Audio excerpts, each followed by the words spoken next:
not from Earth.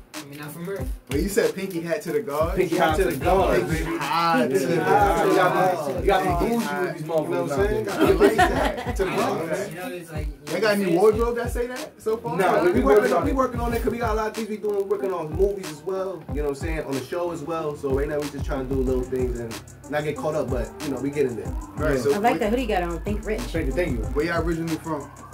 From Harlem and the Bronx. Yeah, What's up? Oh, three, yeah. Yeah, Okay, yeah. Yeah, we go from home.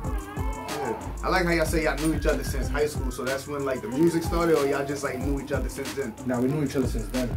Like, I didn't really get into music until I got out of the military. Oh. So what branch of the military were you in? I was Army. Alright. How many years? 4. Did you? Iraq, Afghanistan, went to Haiti after the earthquake, came back, homeless, all the all the stuff people go through, you feel me? Yeah. Well, good to see that you here, Yeah, thank you. Yeah, appreciate it. Because a lot of people, you know, like we were saying earlier, you know, PTSD is real, like. Oh yeah, I have that. You know what I mean? I don't get no sleep. That shit's in the streets as well, man. Yeah. You don't have to be in the military to have PTSD. You're so right. Nah, yeah, and that's exactly Right. what we was talking about, exactly. So I'm pretty sure music helped you align all of that, right? My mentor, his name is Walter Bridges, he goes by the Doc Bongos. He does music as well, so when I started going to see him, he started taking me to the studio and just, you know, use music to heal yourself. Yeah, give us a chance. Yeah. Opportunity to free ourselves. Yeah. I'm always glad they hear that music and do that to people. That good it to heal hear. people, Yeah. facts. You know, especially like work through something like that, like, you know, because that's deep. But you know, I can't imagine just even having a bit of PTSD, you know. And it seemed like if you would have never told me that, of course I would have never guessed. But some people see me and they see me there, like, if I'm just normally walking the street, they might think I'm a bum or, you know, whatever. Right. Exactly. But it's like, it is what it is. You feel me? A lot of homeless dudes, a lot of them are from Vietnam. And all that. So it's like, a lot of them go through it. Right. For me, it's just not the new soldiers coming out now. So lots of vets from back in the day still struggling. That's true. You know? That's true. So when did music start for you? Because you said around, you already explained when. So when did music start for you? I guess I've been writing since I was probably in the 6th grade. Never really thought of it as like hip hop or anything like that till I went to high school. And then my friends used to rap and I just started rapping with them, playing around. And then I got serious with it when I was like around 18, 19. Alright, for me it's a little different. I always loved music, so like I used to write like poetry and stuff like that when I was really little. Believe it or not, I used to like sing before I started rapping. But that like went completely out of the window. Like R&B? Nah, more like just singing. Choir? Like, we used to do that. I was in chorus in high school, so okay, I got it. Yo, I respect it. Because, Yeah. you know, That's where it I come from. needed the music credit. Mr. Kirby, I remember you. Yeah, so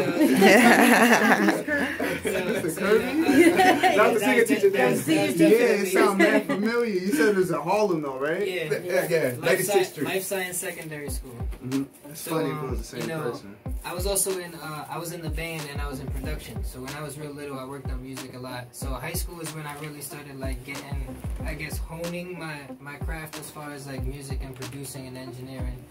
So like initially, I went to school to be an engineer. Nice. From there, I did like music business management class. I learned all the ins and outs like music industry to be an A&R, tour manager, etc. Because like I like to rap, but it was just, you know, on the back burner. It wasn't my initial, I want to go for it. Behind the scenes, you just wanted to work in music, period. Exactly. So I learned how to be well versed in all aspects of it. So what brought out the rap? Like what made you then go to that? I had to work on a project for school. I had to make the beats, produce a project, and engineer it. And I didn't feel like working with another artist because personalities clash, and the people that I tried to work with didn't want to work with the product that I was producing, but it was for my grade. So honestly, I felt like, yo, you want to be in the studio for free in this professional studio that I'm going to school for. I want a good grade, and you're not helping me get the grade because you don't like what I'm asking you to do. But it's for my grade. Selfish. So, you know, long story short, I ended up working on the project on my own, and then my teacher was like, my professor was like, yo, you know, you ever think about working on it a little bit more because you're pretty good? And I was like, nah, it's not something I'm really interested in. So it turned into one of those. Boom, 3 days later, my laptop gets stolen. Must have been him. Yeah. It sounds like sabotage. Yeah, so my laptop gets stolen. That was like all the beats I made on it gone. The project I recorded gone. I was like, all right, well, you know what? I tried being an engineer and a producer. Let's try being a rapper. Let's see if I can rap. Really? And then Just like that. Yeah, and then because like I always rapped a little bit, but it wasn't like I actually tried. So like once I was done with like college and everything, because that's after I lost my laptop, I was like, you know what? Let me just start rapping now. So I took rapping seriously like once I came back to America, because I lived overseas for a little bit. Okay. Exactly where? I lived in Israel and I lived in Syria for a little bit. Wow. Oh wow, that's dope. So that was the trenches, girl. yeah, I'm pretty sure. So that was all like y'all individually. At what point did y'all was all three? I was like, you know, we know each other for this song. Who was the first one to come to who and be like, yo, check this out? Damn, I feel like we always. Yeah, we've always been in contact with each other. You know actually how it happened that we actually really got reconnected and stayed connected? My guy Aries here, he's also known as the Harlem Reporter. And when I decided to take music seriously, he was there. This is why this man right here is like, this is why they're both here with me right now. Right. So he hit me up out of the blue one day. Yo, what's up, bro? I'm in Harlem. You still live in Harlem? I'm like, nah, I don't live there no more, but I'm here right now. Like, I'm getting ready for a show. He like, yo, you mind if I come? I'm like, yeah, I got an extra ticket. Don't worry about it. Now, I was supposed to be selling these tickets, but I'm not gonna sell them. Yeah, I got a ticket for you. Come through. Dope. We drove. Dope. My girl drove us to the show. We went to the venue. He had his camera. This was the show that I decided I'm gonna start taking music seriously. Blackthorn 51 in Queens. Sold out venue. I get there. As soon as I get there, the venue is packed. I'm nervous. I'm shaking.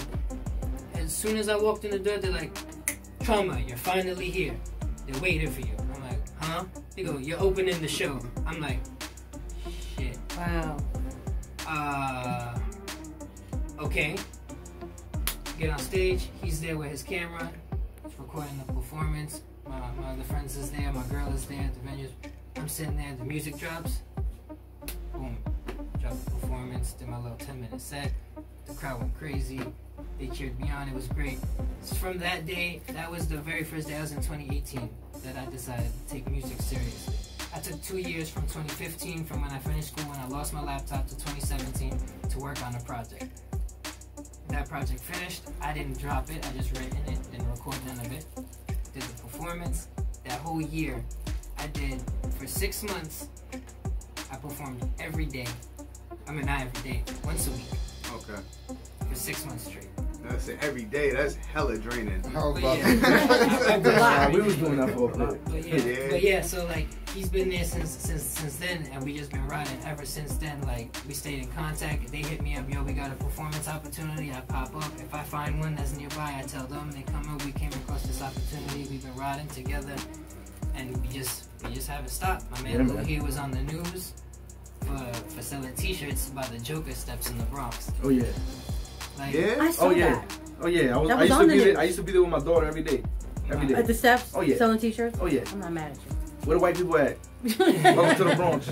I heard about Like something. dudes in the Bronx, be tight, and I used to tell them like, y'all shouldn't be mad. Y'all should be trying to get money too. Like get a stand right here, make juices, sell water. These white people coming out here and they thirsty, bro. Let's make this money. Let's not be mad. They wanna gentrify the hood. Let's sell them shit. Yo, you know what's so ill? I got into a little, like, it was a friendly debate, because this is my boy, about the same thing about that, because he was talking about the same thing like you saying, like making money off it. But then I was like, at what point do you draw the line so our culture won't be completely sell out? Because we wasn't talking about exactly what you were saying, but it was stuff like, I brought up a point where they reinvented do-rags and they called them something else, like flat caps. Yeah. And they had white people on them, like, you feel what I'm saying? saw that, So yeah. it's just like at one, but it's funny that But you they've brought always that been up, trying to do because that. that's a perfect example. Like, you feel what I'm saying? Instead of getting mad, make money off these white people that want to come here and live. And you said that was right after the Joker movie too, right? Yeah. Very Yep. smart. And it's That was so all over funny. the news. I didn't watch the movie until like a month and a half. I was already selling shirts. he was You on like the movie? news, and then he I love the movie. The movie made me cry Oh man. because I felt Right. As, Yeah. and Yeah. people that have Yeah. PTSD and stuff, Yeah. and be like, I hate how the system is. I hate how shit is treating people. That's what that movie showed. It's just that it used a white guy. Because if it was a black guy, it would kill them. And it's crazy. After that, they Kobe passed and then COVID. You know what I'm saying? It's like It's a lot of crazy shit that done happened from the beginning of the year. Like, So with you actually like having PTSD, did you think that? Because I feel like in my like perspective, I feel like they explain exactly why Joker is like that. But the fact that he actually has PTSD, do you think they really executed that in a way that it explains that? I just feel like for people that have mental problems, because mental issues is real. And I personally think everybody should see a therapist. Talk to somebody that's not inside your box. Definitely. They give you a different perspective, always, you know. And the movie showed that eventually he was hallucinating. His body's eroded. Like the guy that played that role, he did an amazing job. Joaquin Phoenix. He did an amazing job. You know, but Heath Ledger, you know. You gotta take your hat off. Nobody's over that. Gotta take your hat off. Nobody's over that. Take your hat off. Real right. You know? Real right. But this movie was very good when it came to the mental issues of people. That's why so many people love the movie. Like, I will stand in the Joker stairs and sell shirts, and people from Europe, South America, Mexico, China, South Korea. Just South want to come see the Korea, steps. just to see some steps. Yeah, I mean, that's $1 cool. million And I got dudes that will pull up, yo. Dudes will pull up and they be like, yo, what the fuck? Why they coming over here? Then I'm like, yo, bro, you sell weed? You should be selling them weed. Right? Anybody could That's money. weed, not beef with me, nigga. Right. I'm just like you, nigga. I just woke up one day and said, yo, why niggas throwing eggs at the stairs? Why they not making money? Man, I'm gonna go get some shirts. Let me make some money. Thank you, Gildan. Yo, yeah, facts.